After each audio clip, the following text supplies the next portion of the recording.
환율이 내리는 건 좋은데 지금 다른 지표들이랑 봤을 때 그렇게 좋은 의미로 내리는 건 아니거든요. 이럴 때는 의심을 해봐야 됩니다. 4월 초만 해도 1,500원을 돌파할 뻔한 환율이 갑자기 무너졌죠. 지금 이 기세로라면은 1,400원도 깰 수 있을 것 같거든요. 환율이 급격히 내린 이유는 지금 달러 인덱스가 급락한 겁니다. 약달러 원인에 대해서는 여러 가지 이유가 나오고 있지만 결국은 달러에 대한 신뢰도 하락, 미국의 자산 탈출이 시작된 영향이다, 이렇게 볼 수 있거든요. 국채금리도 갑자기 튀었는데 강한 국채 매도세가 나왔기 때문이에요. 국채를 매도한 이유는 미국 자산으로부터 탈출하기 위한 매도일 수도 있고요, 스태그플레이션에 대한 우려일 수도 있어요. 하지만 아직 인플레 지표가 스태그를 향한 게 아니기 때문에 저는 미국 자산으로부터 탈출 때문에 벌어진 국채금리 상승이다, 이렇게 봅니다. 또 하나는 증시인데요. 위험자산이잖아요. 훨씬 더 많이 무너졌죠. 6천을 돌파했던 S&P 500이 20% 가까이 하락했습니다. 2월을 정점으로 해서 급격히 무너지는 이유는 트럼프의 관세 정책과 연관이 있겠죠. 이 세 가지가 동시에 벌어지는 경우는 흔하지 않습니다. 그래서 요새 주말 동안 읽은 책이 손자병법이에요. 대체 무슨 일일까? 대체 미국은 어떤 전략을 짜고 있는가? 이게 의도된 거라고 하면은 손자병법인 거고, 의도하지 않은 상태로 벌어진 거라 그러면은 이건 재앙인 거죠. 한 월가 애널리스트가 이번 증시 급락을 미국 대통령의 행동으로 촉발된 최초의 약세장이라고 정의합니다. 증시가 붕괴되는 행위임을 알면서도 관세 정책을 밀어붙이고 있죠. 이런 이유로 증시, 채권,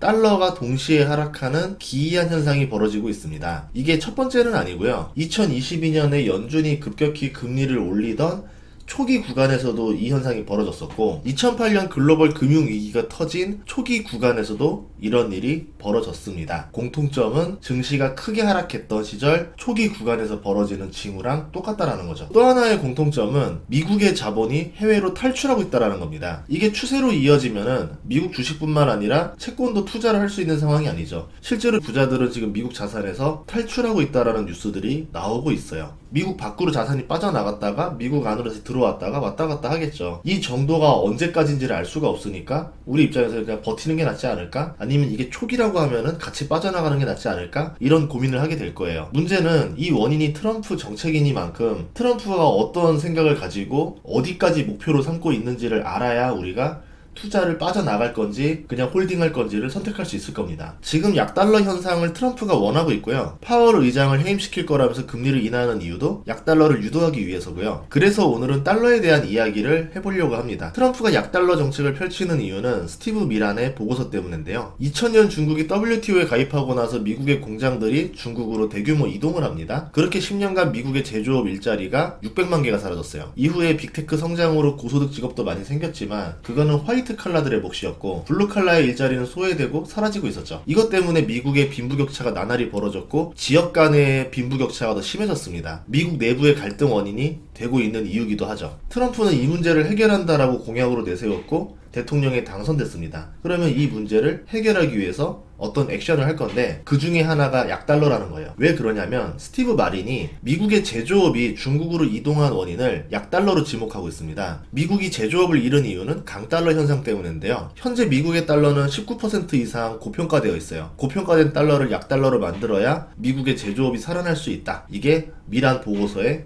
핵심입니다. 강달러 상태에서는 미국은 수출이 불리하지만 자본이 유입되고 물가 안정을 얻을 수 있어요. 이로 인한 이득은 있지만 제조업은 계속 붕괴될 수밖에 없습니다. 반면에 중국은 수출이 유리하고 제조업 역량이 나날이 강해져요. 제조업은 전쟁 물자 생산과도 연결이 있고요. 부가가치가 높은 제조업을 중국이 꽤 많이 장악하기 시작하고 있습니다. 반도체, 철강, 자동차, 2차전지, 태양광, 로봇, 조선이 부가가치가 높거나 국가 안보에 필요한 제조업인데 중국이 여기에 점유율이 엄청나게 높은 상태죠. 미국 입장에서는 물가 안정보다 국가 안보 부가가치가 높은 제조업을 미국 내로 가져와야 되고요. 그러려면 약달러가 필요하고 이거는 미국의 제조업 일자리를 늘리는 결과를 가져옵니다. 그 문제는 어떻게 가져올 거냐 이거라는 거죠. 근데 이게 자연적인 상황으로 그대로 내버려 두면은 미국의 달러는 계속 고평가가 될 수밖에 없어요. 강달러가 유지가 됩니다. 그런 이유로 글로벌 외환보유고가 12조 달러 정도 되는데 미국의 달러가 7조 정도를 차지해요. 이들은 달러를 벌기 위해서 미국에 수출을 합니다. 미국은 수입국이 되고 싶어서가 아니라 달러를 제공하기 위해서 경상수지 적자가 발생해요. 그리고 타국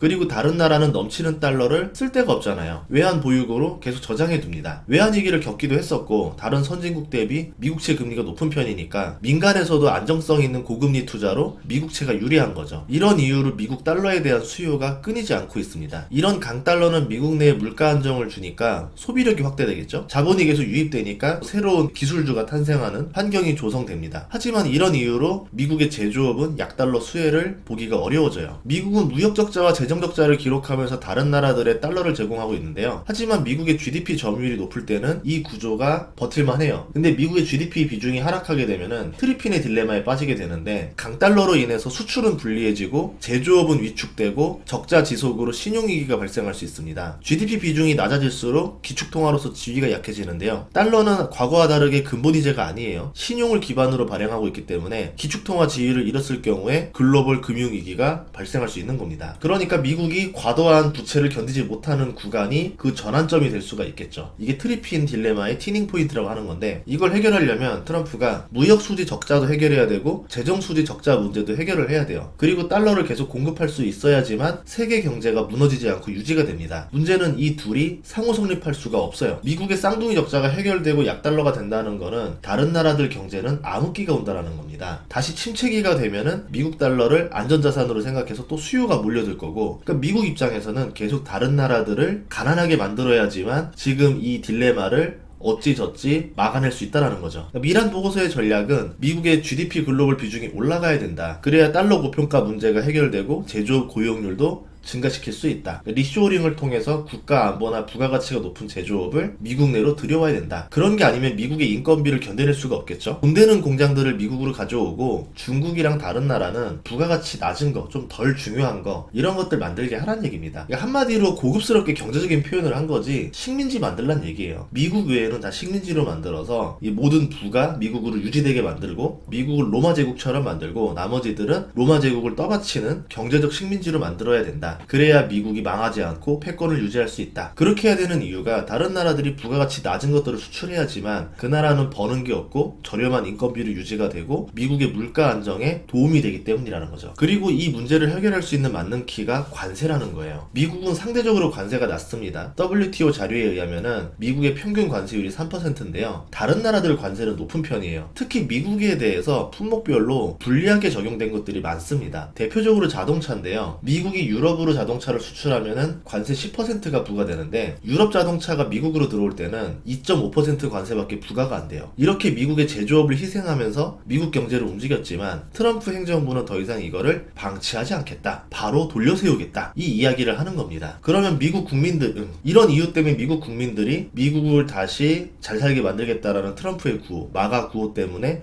트럼프를 뽑은 거고요. 특히 중국의 위협이 예리해지다 보니까 미국은 무역 정책과 국가 안보를 하나로 보고 있기 때문에 이 무역 정책은 뺄 수가 없는 겁니다. 미국은 기축통화 유지를 위해서 전 세계에 미군을 배치하고 평화를 유지하고 있어요. 이걸 통해서 달러의 신뢰성을 높이고 타국의 거래 비용을 낮추긴 하지만 미국의 재정 적자를 상당 부분 내고 있는 요인이 되고 있죠. 미국이 아닌 삼국끼리 교역을 할 때도 미국채를 기반해서 달러 거래를 합니다. 이런 이유로 미국은 계속 강달러로 피해를 보고 있고 재정 적자로 피해를 보고 있다. 이 얘기입니다. 그래서 어떻게 해결할 거냐? 관세라던가 동맹국이 방위비를 분담한다던가 미국의 재정 적자를 유발하는 국가들이 미국산 제품 수입을 많이 사서 재정 적자를 해결해 준다던가 또는 미국의 장기채를 매입한다던가 그러면 미국의 적자는 축소되고 약달러를 유지할 수 있습니다. 그럼 미국의 제조업이 성장할 수가 있어요. 저번 영상에서도 이야기했듯이 환율을 정확하게만 조정한다면은 미란 보고서에서는 관세로 인한 인플레를 없앨 수 있다라고 말해요. 관세를 부과해도 그 인플레 부담이 미국 내에서는 없다. 그 피해를 다른 나라들이 다 떠안을 수 있게 할 수 있다. 관세는 물가 상승을 일으키는데 그 상승분을 누가 부담하느냐에 따라서 결과가 달라진다라는 거죠. 미란 보고서에서는 시나리오를 세 가지로 나눴는데요. 예를 들어서 관세를 10%라 말해볼게요. 그러면 물가가 10% 오르게 되는 건데 시나리오 1은 중국이 위안화를 10% 절하하는 거예요. 그러면 미국 내에서 가격 경쟁력이 유지가 됩니다. 2018년, 2019년 당시에 미국의 실효 관세율이 17.9%였는데 중국이 여기에 75%에 해당되는 13.7%를 절하했어요. 시나리오 2는 기업들이 관세로 인한 물가 상승 10%를 고객에게 넘기지 못하고 기업의 이익을 10% 감소시키는 방법입니다.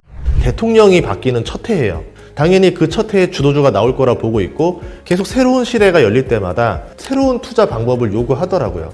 여러분이 이 기회를 놓치지 않았으면 좋겠다라는 마음으로 만들었습니다. 2025년 같이 부자 됩시다.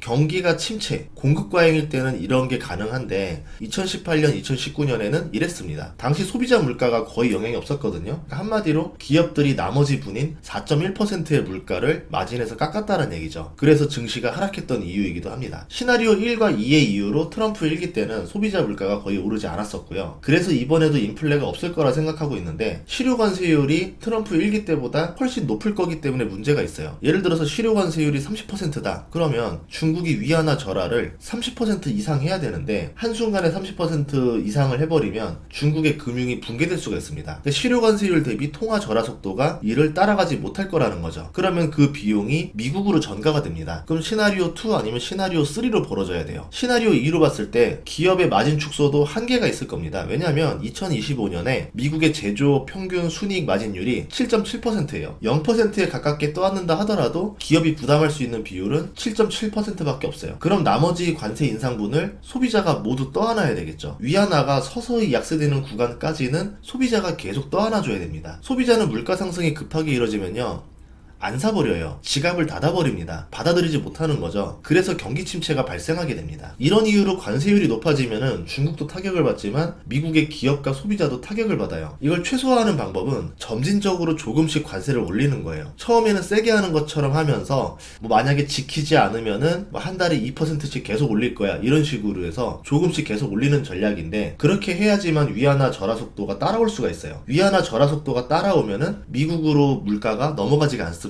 기업들이 급격히 붕괴되지 않을 수도 있고 소비자도 가격에 적응을 하거나 미국으로 넘어가지 않을 수가 있다는 거죠. 하나의 맹점은 중국만 관세를 세게 부과하면은 트럼프 1기 때처럼 중국이 우회 수출을 할 수 있습니다. 베트남이라던가 멕시코를 통해서 미국으로 관세를 피해서 물건을 계속 팔면 되거든요. 그래서 트럼프는 이걸 모두 차단해야 되기 때문에 미국 기업과 소비자로 인플레가 넘어가지 않도록 다른 나라들도 다 관세를 때리고 중국의 물건을 우회 수출하는 국가들은 더 세게 때릴 수밖에 없는 거죠. 그래야지만 중국의 위안화를 온전히 절하시킬 수가 있습니다. 반대로 중국이 위안화를 절하하지 않고 버티는 방법도 있을 거 아니에요. 안 버티면은 그 물가가 다 미국으로 넘어가니까 미국이 피해를 보지 않겠어? 이렇게 생각할 수도 있잖아요. 대신에 중국 기업은 수출 경쟁력을 잃게 되고 막대한 손실을 입게 되겠죠. 그러면 중국은 내수를 살려서 기업들이 수출에서는 손해를 보고 내수에서는 이익을 나게 상세를 시켜주던가 기업 대출을 많이 해주던가 보조금을 지원해야 됩니다. 그러니까 돈을 풀어야 된다는 얘기죠. 일본이 플라자 합의로 무너졌을 때와 같은 길을 가야 됩니다. 그러니까 위안화 절하 없이 돈을 풀면은 환투기 공격을 받게 되는데, 지금 미국의 재무장관 베센트가 누구냐면요, 전설의 환투기 세력인 조지 소로스 펀드에서 최고 투자 책임자를 지낸 사람이에요. 오히려 이걸 노리는 걸 수도 있어요. 참고로 조지 소로스가 어떤 인물이냐면요, 트럼프 1기 때 중국의 환투기를 공격했던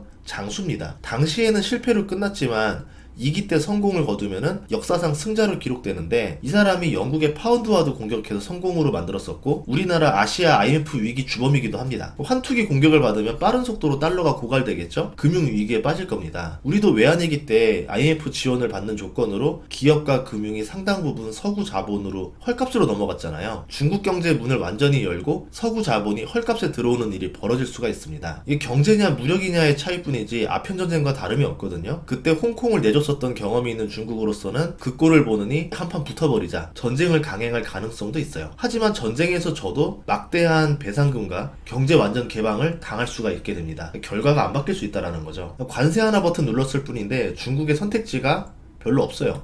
위안화를 절하하면은 원래는 수출 기업이 유리해지는데 관세가 있기 때문에 관세 피해를 줄이는 정도밖에 안 돼요. 대신에 수입 물가가 급등합니다. 그러면 경기 침체가 발생하겠죠. 2011년, 2022년에 인플레가 심각하던 상황에서 어떤 일이 벌어졌었냐? 2011년에는 아랍의 봄이 발생했었고요. 2022년에는 수많은 정치 권력이 반대 당으로 넘어갔습니다. 정권 교체 압박이 거세진다는 얘기죠. 그러면 정치적 위기도 발생할 수 있다는 얘기예요. 경제 위기도 오죠. 사회적 혼란도 동시에 오죠. 나오죠. 그러면 중국은 환율 붕괴로 인해서 해외로 자본이 급격히 빠져나가게 됩니다. 증시가 붕괴되고 부동산이 폭락하겠죠. 미국이 관세를 천천히 올리느냐 빨리 올리느냐의 차이지 그 속도만 달라질 뿐이지 지금은 결과의 차이밖에 없다. 그리고 다른 선택지를 선택한다 하더라도 결과가 비슷할 수 있다. 결국은 쥐지를 쳐야 된다. 이런 상황이기 때문에 미국은 관세라는 카드를 버릴 수가 없을 거고 더 정교하게 중국을 아프게 만들어야 된다는 거고요. 미국은 약달러를 만들기 위해서 보강 작업이 필요해요. 첫 번째는 뭐냐면 침체인데요. 관세가 발생해서 소비자 물가에 영향을 주지 않으려면은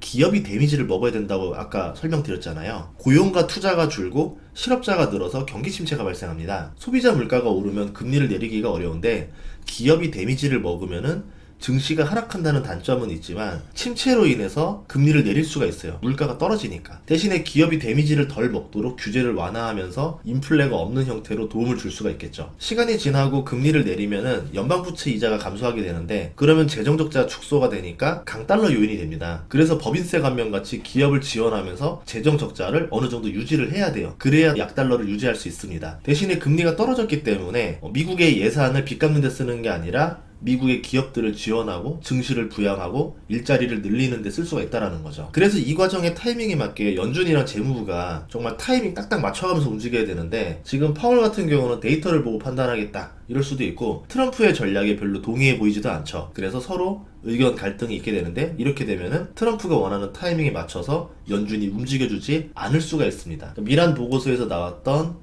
리스크 중에 하나가 연준이 트럼프의 말을 듣지 않았을 경우가 나와 있거든요. 그래서 이 어긋났을 경우에 트럼프 전략이 실패로 빠지게 됩니다. 그래서 해임을 추진하고 있는 거죠. 그러니까 지금 나오고 있는 뉴스들을 보면은 미란 보고서대로 진행하려고 착착 하나씩 다 준비를 하고 있는 거예요. 만약에 침체가 안 오면 어떤 일이 벌어지느냐? 침체가 오지 않은 상태에서 약달러만 발생했다. 한 20% 정도 왔다 이러면은 소비자 물가가 1% 정도 상승한다고 연준의 2015년 보고서에 나와 있습니다. 그러면 연준은 1%에서 1.5% 기준금리를 인상해야 되는데 기업들은 금리 상승을 겪기 때문에 멀티플 손해를 좀 보겠죠. 주가 하락 요소가 됩니다. 소비 감소도 올 것이고 경기 침체가 와도 주가 하락 요소가 되고 금리 인상이 돼도 주가 하락 요소가 된다는 거죠. 하지만 이후에 잘 살리면 회복이 가능하기 때문에 차라리 침체 쪽을 선택할 가능성이 높다라고 보는 거죠. 약달러를 만드는 두 번째 방법은 마러라고 합의인데요. 플라자 합의처럼 미국의 무역 적자를 주는 주유국들을 다 부를 거예요. 그런 다음에 이제 환율 협상을 하겠죠. 미국은 약달러, 타국은 화폐 강세를 합의하는 방식으로 갈 건데요. 방법은 여러 가지가 있어요. 해외